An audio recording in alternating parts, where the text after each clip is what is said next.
Assalomu alaykum. Va alaykum assalom. Qo'lingizda ikkita paket bor edi shekilli. Ha, pastda qo'shnilarga berdim. Yetim bolalarini ko'zi kulsin dedim-da.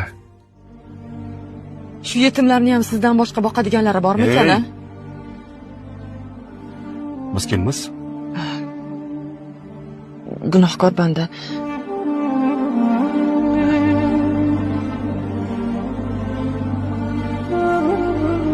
Gaplarimni quloqlaringiz bilan emas, aqlingiz bilan eshiting. Bir piyonista o'libdi. Farishtalar unga jannatga marhamat qiling deyishayotganmish. Odam hayron.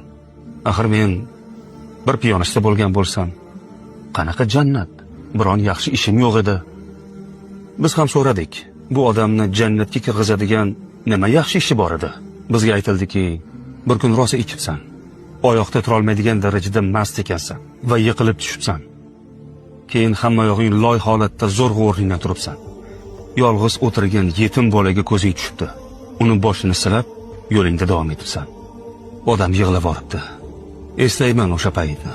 Eslaymanda, lekin maqsadim bolaning boshini silash emas edi. Qo'limni loyini artish edi. Farishta javob beribdi. Seni maqsading yomon bo'lgan bo'lishi mumkin.